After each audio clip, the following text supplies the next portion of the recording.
Today I'm joined by a special guest for a chat about all things Corrie, and who better to help mark the podcast's 11th year anniversary this week than someone who quickly made her presence felt at number 11 Coronation Street after arriving on the cobbles last summer. Now, since then, she's become the Rovers' latest barmaid, shared her love of all things theatrical with the kids of Weatherfield, and even earned herself an Inside Soap Award nomination for Best Newcomer. It's Glenda Shuttleworth actress Jodie Prenger. Jodie, lovely to see you today. Oh, well, listen, firstly, happy anniversary. Thank you very much. Thank you. You don't look older than 12. That makes it a year since we first crossed paths as well, doesn't it? Because we came and saw you filming here a year ago for our Well, listen, Corrie must keep you young. That's all I'm going to say. 10th. You Well, know what? go on. We were talking a year. I don't know whether it's because you get older, but it's just flown. A year has just gone by so quick. It really has. Quickest job I've ever done. How would you describe the past year if you could in one word? What word would you use? In one word. Yeah. One word. Oh gosh. Fast. It's hard to describe it in one word because there was so much going on, especially scenes with my fabulous family and scenes in the Rovers and everything that's gone on. That's the great thing about Coronation Street. You can never describe it in the one word. You've always got lots to say about it. Well, we have got plenty of time this afternoon for doing just that. Right. But listen, first, well done on that Inside Soap nomination.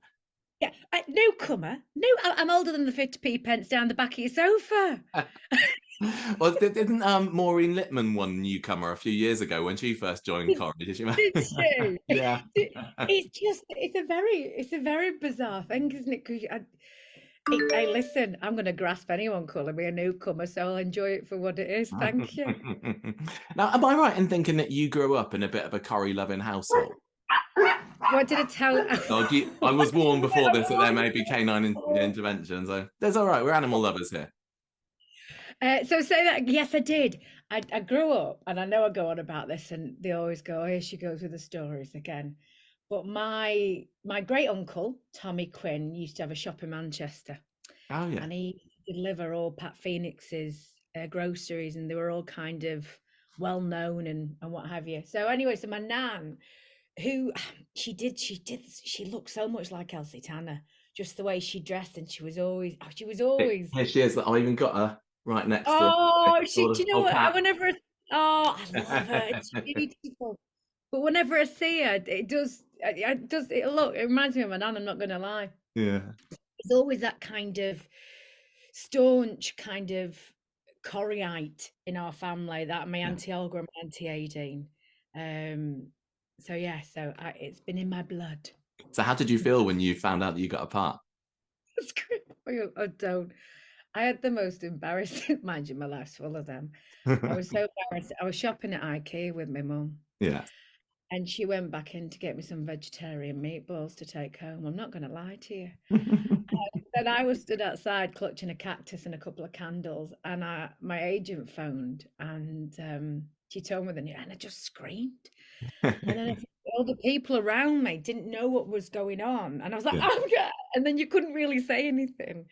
And then my mum come out, and I told her, and you just look, any moment, any actor will tell you that the minute you get that call for Coronation Street, it's a very God, it sounds so dramatic. It's very emotional because it's it's all the ticks I've ever wanted to do. It's all my buckets to make me list out of, and yeah, I sobbed and dropped my cactus. So Swedish meatballs to celebrate. What more could you want? I had my Swedish meatballs to celebrate, but not a cactus, I'm afraid. Is it right that you didn't have to audition for the part? I hate saying that. I really do detest saying that, but I'm so glad I didn't. And I say this every time. I am, believe it or not, I am the world's worst at auditions. Oh, really? And even going back to and you never saw this, even going back to the old Nancy days back in 1927. And I know I look amazing, don't I? And I started with David Grinrod, and I started singing the Anastasia song. And I sung in a key. I started in a key, I should say, that would scare cats over in Hong Kong. So I had to start again. I get nervous, and I think for Corrie, I would have been extra nervous.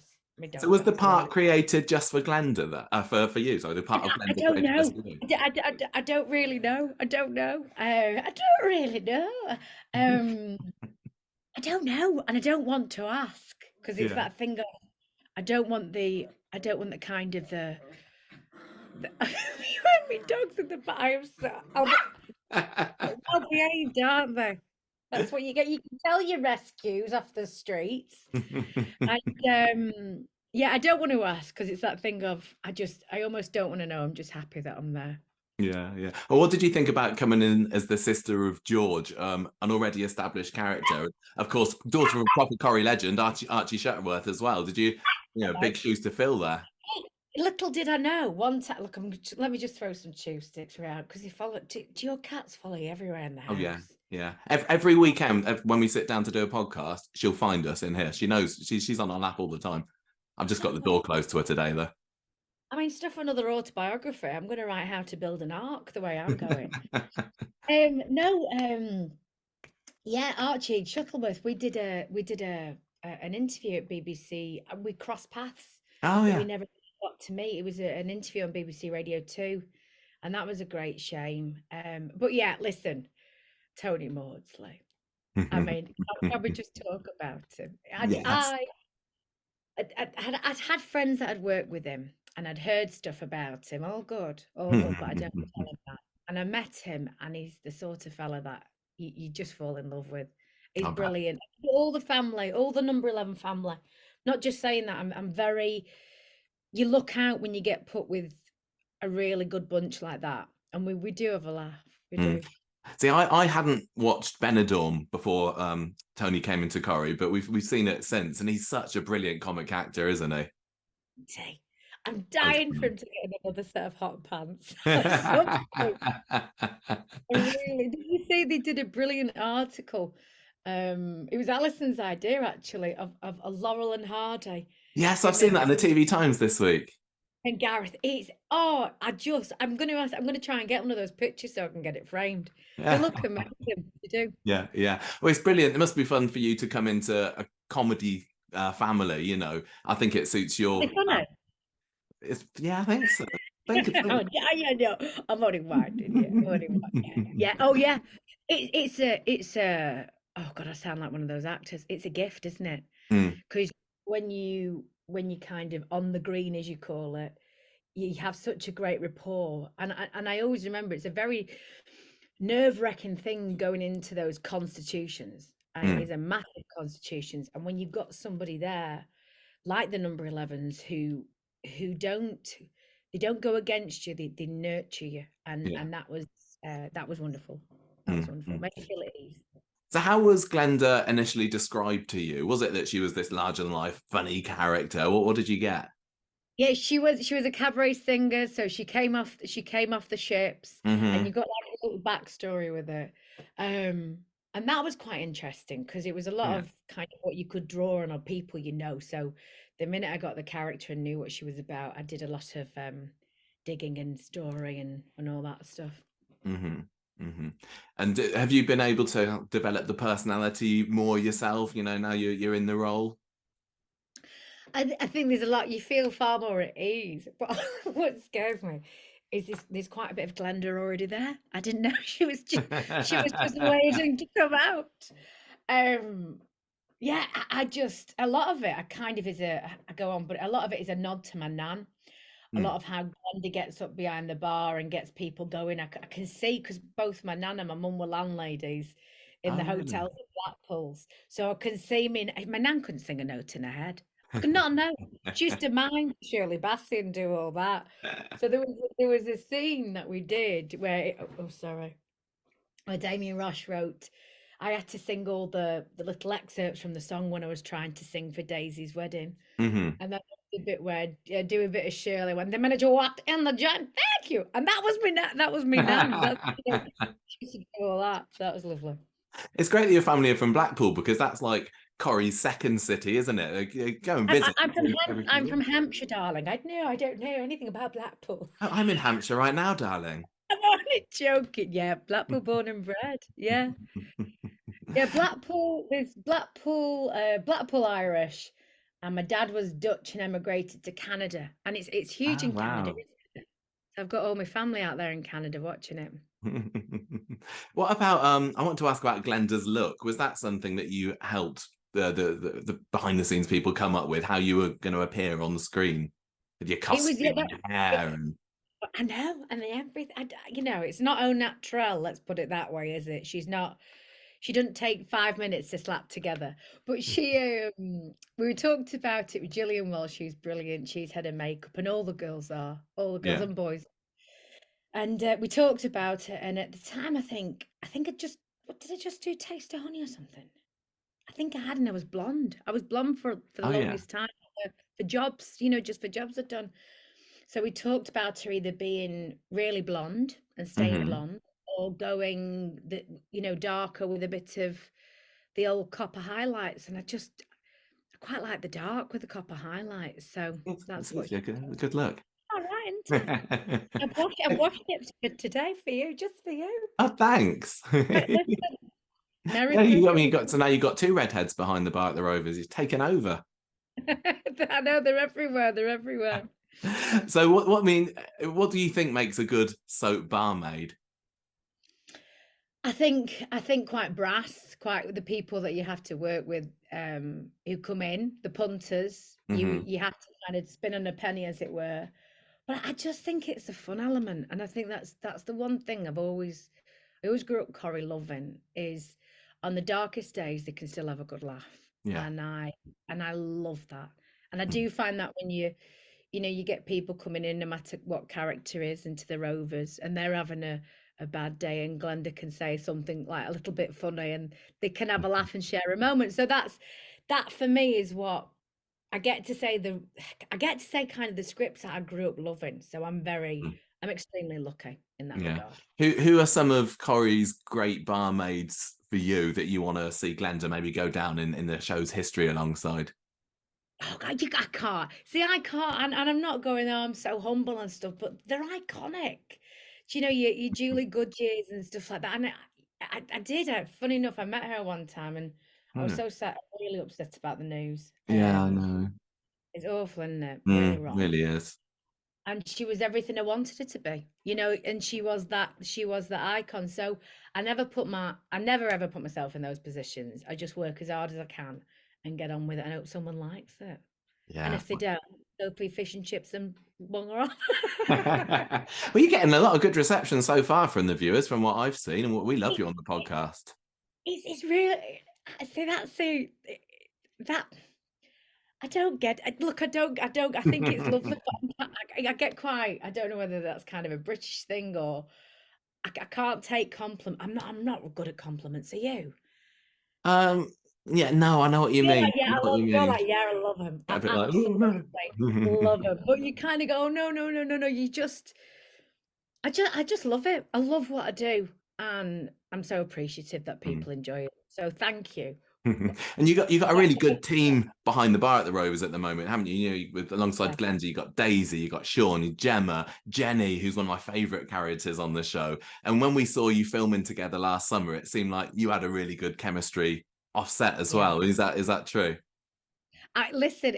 We have a laugh. We do Mm. have such fun there. I'm just. Sorry, Elsie, come here, come here. Sorry, I'm just just watching her going underneath the shelving unit. We did.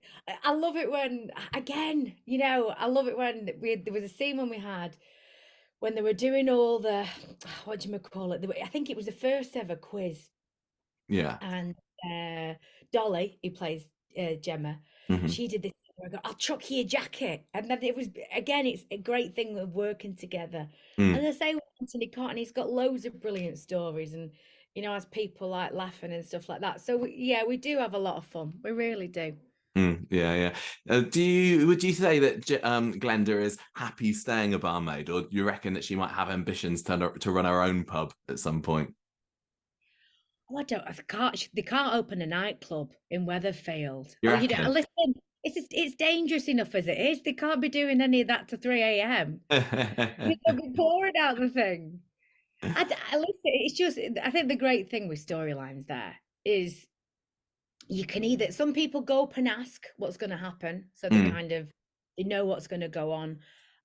I feel that what I've experienced in the past year is I'm totally fine with trusting the writers and mm, the producers and the team there, because it's an absolutely just phenomenal, well-oiled machine. I yeah. mean, and the people who schedule it, they're not normal. They're not right. Anyone can There's be that so organized. many, so many characters and stories and places to all interweave. I don't know how you do But it's this is what baffled me, and I actually I just want to go rope a few in and bring them to my house and get them to organise my life.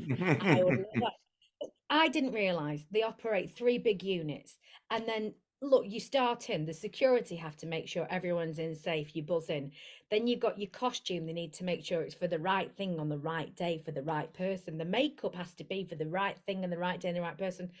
It is. I don't think they all give themselves credit for Mm, up there how much they actually do and how good they are at it. And mm, I'm really not saying that.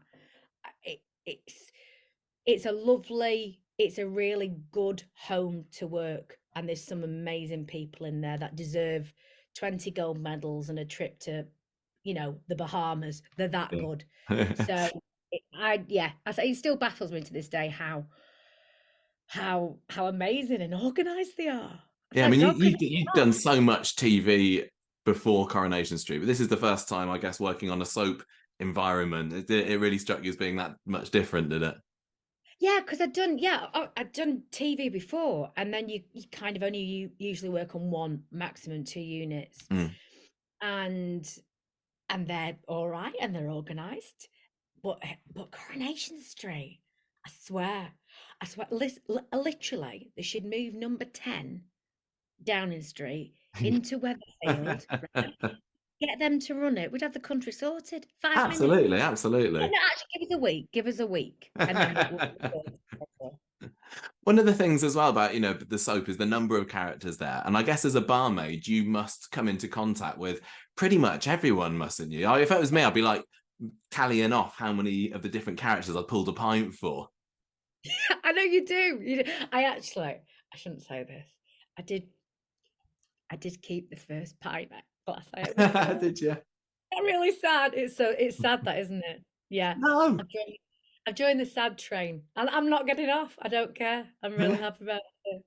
Yeah, it's funny you should say that, because when you're on set, people go, and it shocks me, people go, "Oh, I've never done a scene with you before." And they've Mm, been there for like say 5 years. So you don't realise how many characters you in the Rovers come into contact with. So no, yeah. I love it. Yeah. Anyone yet that you still want to get a scene with that you think you haven't had a chance to yet? I don't think me and Bill Roach will have our love interest, but I can Yeah, only you wish. reckon not? Shut. Be He's single amazing. again though. What can I say? I put my gloves on. um, No, him and Barbara. They oh yeah, don't. They don't come to set with a script. They're on it. They're literally on it. bet they are. Bet And they are. Yeah, yeah. yeah, Glenda and it's Ken. You could call you Kenda. I mean, it writes itself, doesn't okay. Glenda. Love it. Love it. it? Have you found that it has helped you integrate more into the cast quickly? Do you think because you're in scenes with so many different people? Yeah, yeah. And then there's always I've always been that kind of person. I always go in for the hug first anyway. So You do strike me as that type, Jodie. I'm yeah. not. I kind of, yeah, I am kind of a very, oh, we'll all have a good laugh together. Yeah. And then if I find out if you don't like animals, I'll never speak to you again. But apart Oh, from fair, that, fair enough. we're all fine. We're Yeah, fine. Yeah. yeah. Who else apart from the pub lot and the number 11 a lot do you get along with on the cast the most? So you got some busy mates.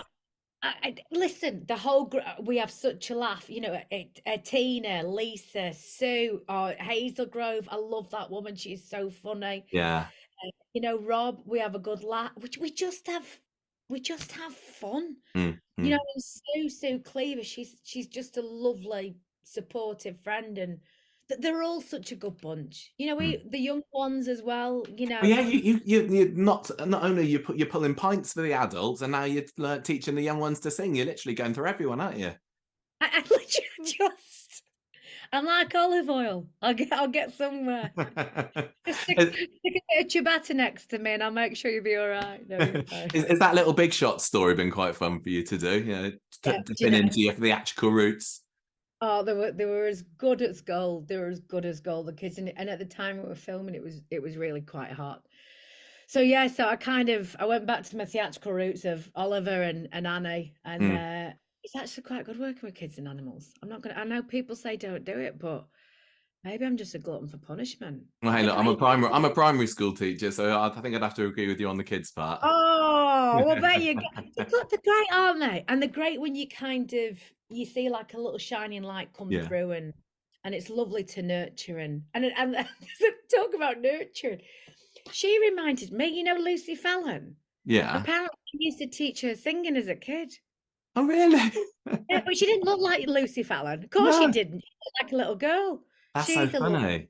she's a lovely girl. She is a lovely girl. But Yeah. yeah, it's a small world. I wouldn't like to Yeah. hoover it, but it's a Well, small world. talking to people who don't really look how like they used to, Glenda's done a pretty good job on Ruby. She's had a complete transformation, hasn't she? Old Ruby Dobbs. Not even recognise her. But they're brilliant, the kids. And I know, God, I sound so sycophantic. I should have a grumble at one of them, but I can't because they are long filming days. It is Yeah. long for kids. Us adults, we can get on with it, but the long day for them. And no, they were brilliant. Was Billy Naylor cast as Ruby for like her singing talents particularly? Do you know? I don't know. No. And she's got a gorgeous voice. I think some of her first days on set were actually singing in front of a room full of people. So Baptism of fire there for her. I mean, I couldn't do it. Obviously, I start in the wrong key when I start to do that. So but she's got on with it, and it was nice to see. We filmed part of that. I think it was about 2 weeks prior, and then again with all the kids. No, about a week prior, sorry. And then it was lovely to see the friendships they formed and what have you. Yeah. Now, speaking of singing, Auntie, you want to make sure everyone's all right? Are you all right? Are you okay? Speaking of singing, I wanted to talk about the Estelle when she came in a little bit. So you have Ruthie Henschel come on to Corrie for a couple of episodes, didn't you? What was that like? I watched Ruthie Henschel on Broadway doing Chicago, and I was with my mum, and I went, and I was just blown away. And we did a concert. We did a concert quite a few years back, and Ruthie was in the concert, and we all sang the Cell Block Tango, and I nearly missed the line because I was going, I'm on stage with Ruthie Henschel, and it was bewildering. I was like, and it is. You go, I'm that kind of that young woman. I wasn't a kid watching this amazing woman. And she was great. She came in. I'd love for Estelle to come back. I really would, because I think so many people thought it's a scam. It's a scam. Oh yeah, it seemed like. I mean, that's what Eileen was saying, wasn't it? But I hated borrowing. Isn't this weird? I hated borrowing like stuff from George. I know you act in the show, but it's so bizarre. You don't like doing stuff to characters because you actually love them, and you kind of fall in love with them on the screen. So sometimes when you do get a script, I do go, oh, does she have to do that? I don't. It's that thing of you don't kind of be à la tite. See, I liked that scene when Glenda and Estelle first meet in the street, and you have a bit of a sing off there opposite each. Yeah, it's one of the first times we've even got to see you sing, because it's becoming a bit of a running joke that nobody wants Glenda to sing, isn't it? I mean, I'm not gonna lie, I am a bit rusty. And no, I'm joking. There was a brilliant thing, but I don't think it worked it didn't work in the edit. So they shot, obviously they shoot things different ways, and they shot a singing kind of head on, and then they do one which was up on a crane that looked down on us like that, and it was I think it was just a bit too camp. But yeah, that was really lovely, because she's an insanely talented person. I mean, if you can go on YouTube and watch all of her kind of shows she's done. She was, and it was great to have her there. Really was. I reckon they need to have you like on the Christmas Day episode this year, belling out a carol or something. I mean, it might put Rita's nose out of joint, but That could be your time. That's what I'd love. I'd love a duet with Rita, and then that's it. Me done. I'm kind of, you know. I Yeah. mean, we could do. Oh, hold on a minute. What could we? We could do an ABBA. We could do an ABBA You tribute. could. Yeah. Yeah. Get Tony and Bill. Take a chance. Take a chance. Take a But chance. if not on the show, then maybe that's at least the next TV Times cover. Easy. It's got to be. Hey, Yeah. but listen, when we did that, funny enough, talk about Christmas and singing shows. We did that. It was what was it called? Sing for Christmas or Oh something. yeah, yeah. Get Britain singing all. Get Britain Yeah. singing. There you go. Get Yeah, Britain you're good on singing. that. Listen, I've done it before, but I was shocked at like Rob's voice and Didn't Mike's Mike voice. Lavelle, wasn't he doing it as well with you? Yeah, do you know what? And he says, I've never sung in my life. And he came on, he put literally every bit of effort into it. And we had such a lovely time. But yeah, Mm. there's so many voices on that show that you don't know exist. I was quite, I listened to him in the corridors. They're great. I want to talk a bit about the storyline that's going on at the moment with the Rovers, because it's not looking too good. Well, yeah, I don't know. It seems at the moment Henry Newton's gone in and saved it, but I don't know whether that's going to stay for long. Now, George Banks, who plays Henry, is a bit of a friend of the podcast. Have you been able to have many scenes with him, apart from what we've already seen? Because we love a bit of Henry on there. Do you know what? We sat, I don't know if it's just a small world. We sat at a table, right? And we were talking about, I don't know, we were talking about some sort of show. We were sat before a scene. That was it. There was a scene outside when I'd lost my voice. Big fella's voice. And it turns out he knows my best friend. Oh, really? And then the other fella knew my other best friend. I was like, well, I must get around me. So no, he was great. He was a lot of fun, and I loved that scene when him and Chesney and Chesney had the fight. Oh yeah. I really loved.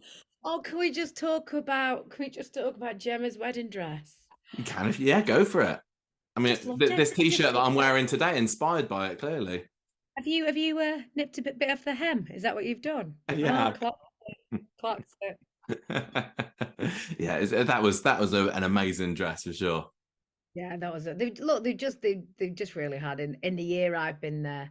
They've had some brilliant, stuff come out. So yeah, it's good. Yeah, it's been lots and lots of fun. No other noise. That's Lily snoring, by the way. Just want to put out that she does that a lot. And I'm on the phone, and people go, "Have you farted?" I was like, "No, it's my dog snoring." Going back to this Rovers story, something else that I've really appreciated about it is that some of the serious scenes you've had with like Sally Ann Matthews, that bit, the After Dark scene last week where you had a hug. That's lovely, because Glenda's usually been used for the comic relief, but stuff like that shows that you're fantastic at all the serious stuff as well. Would you like more like that, or are you happy being bubbly most of the time? Yeah, I mean, look, yeah, I love stuff like that, and it is what you've done in the past, and it's nice to have both. And I do find that a very, very northern thing. Well, I had it growing up. You can have a right rough day, and then someone can say to you, "Well, you better cheer up your face." It's that kind of double-edged sword. So yeah, I'd love to do stuff like that. I'd love all that kind of things to come in. So no, it's exciting. I mean, Glenda's confident exterior could well be hiding some tragic secrets in true soap fashion. Yeah, I think she does. I think when someone puts such a front on, I think there's always the backstory there, and the fact that she left the cruise ship so quick, she doesn't feel she can go back to it. There's obviously something there. So personally, I think the biggest tragedy in Glenda's life is how her dad left £80,000 to Audrey in his will, and it doesn't seem like you or George got any of it. I mean, what's going on there? George has got that big house, though, hasn't he? He's got that gigantic. He's got a mansion. I guess he does. So what's Glenda got? What's she get out of it? She probably tried to buy a dinghy to kind of start her own cruise line. Yeah, all went a bit wrong. That's what happened. Glenda life. I'd be interested to see for Glenda some kind of love interest story come in. What kind of fella do you think Glenda would be into?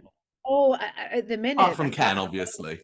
apart from Ken, obviously, she's been doing I don't know how much I can say, but she's been doing a lot of flirting with a lot of Has people she? coming to the bar lately. Yeah, I made Mm. myself, I made myself blush for one of them. I was like, babe. Oh, yeah, look, it'd be great to have a love interest. I don't think in true Glenda fashion and in what's been said prior, I don't feel it would go well, which I think sometimes might be fun to watch. She's obviously not been lucky in love. No, Um, it doesn't seem like it. I was trying to no, think earlier about any of like the current crop of men on the street and if any of them would suit Glenda. I don't know. I don't. They might have to bring in a brand new character for her or something. I think they're all taken, aren't they? Yeah. I'm not anyone's cast off. So um, so overall, what would you say has been some of your favorite moments on Corrie so far? Now you've been here a year. favorite moments. I've got to admit, I do. The thing that really tickles me fancies is when the pub's packed and kind of just it's Mm, just seeping with fun. I love those scenes yeah. when there's more than five in. I'm in. I just love it. So anything like that. There was a brilliant scene with Dev and Mary doing the Irish dance. I can't tell you, I just loved that. There was some drinking when there's a couple of drinking games like coming up, and it's just fun. And that's selfish. I just enjoy it. But Mm, there's some lovely moments with a brother, with George, and the kids have been a great fun. Great fun to work with. yeah. Just I just Pretty much enjoy everything then, it sounds pretty like. much everything. Yeah, there's been nothing I've gone, oh, do you know, I really don't like this story. I really don't like that. And Mm, I think that's what a lot of people don't see is and it's a shame really, they don't see the fun that goes on behind going on to the fun that goes on the screen. yeah, It'd yeah. be lovely if that could happen, wouldn't it? So here she goes Yeah. again. Wasn't me. It wasn't me. It wasn't me. As well as appearing on loads of TV shows over the years, I know that stage is obviously another big love of yours. What is it about live theatre that you particularly enjoy? I can see people what I'm munching on the front row because I'm a nosy thing. No, I did. Do you know? Funny enough, I did Shirley Valentine one time, Yeah. and I was it in Birmingham. Was it in Birmingham? Anyway, I watched these women come in, and they sat there and they had these packed lunches, and I went, "Oh, here we are," and it's a one woman show because that's what you don't get. I can watch you all do everything. I can watch you all do everything. And they started with sandwiches. And they went on to crisps, and I thought, right after the interval, they must have finished eating. Anyway, they brought out all the desserts, and I winked at them at the end and went, "Thanks for sharing." But I don't know. You never know what's going to happen. We've had fire alarms go off in the middle of a show. We carried on the show outside, singing away while all the fire trucks turned up. There's just loads of stuff that's gone on, and I think it's quite exciting. And I think you do learn your craft a bit. You Mm, learn, you just learn how to work a script. So yeah, yeah. You got to go back on stage a bit earlier this year, didn't you? Back into the shoes of Miss Hannigan in Annie. I Do you think that's a role that you're going to keep going back to? Is it a special one for you? I am going to nip back. I am nipping back. Oh yeah, So I'll actually start. I will pick up. I'll pick up the Saturdays. So I'll yeah. be working the week, and then I'll go pick up the Saturday. So I will be in Manchester, I think, in September. Mm. So yeah, they still got me wig from all those years ago, so they have to make use of Well, it. it's great that Coronation Street are supportive of you being able to go off and do Yeah, something else at the same time. yeah, completely. And do you know what's nice? Is because where the studios are, you get to meet a few people coming out, but Mm, when you go to do theatre, I've yeah. it's been really, yeah, really humbling, really warm to meet people going, oh, my daughter's watched it for the first time. She's really into it, and she followed the story. And look, I like that. Oh, I always enjoyed I just enjoy having a chatter. So works for me. But I do hope that you're going to be staying in Corrie for the foreseeable future, and Glenda's not going to be following the call of the sea anytime soon for good. I'm probably sorry. Could you hear her? No, Can I you not hear can't. her? Oh my God, so. She sounds like she's Right, when Yeah. people are listening to this with their headphones in later on, Oh maybe then it's no, going to come in loud well, and yeah, clear. I probably will. I do apologise. It's Lily snoring. Um, no, I don't think Glenda will be going and getting a dinghy from Argos and setting off again. I'd love to see what happens, in the foreseeable future. So I'm not going just yet. Well, I certainly hope that's true because we have loved Glenda. She's brilliant. And thank you so much for coming on the podcast to chat today. Out of it. Get out. Thank you very much for having us. And congratulations again, 11 years. That's something really special. Or maybe we'll be congratulating you on your 11-year anniversary in Corrie in, when's it going to be, 2030, 2033? I'll raise a glass to that. I'll raise a glass to that. All right, see you then, Jodie. Bye-bye. Ta-ra, love. Ta-ra.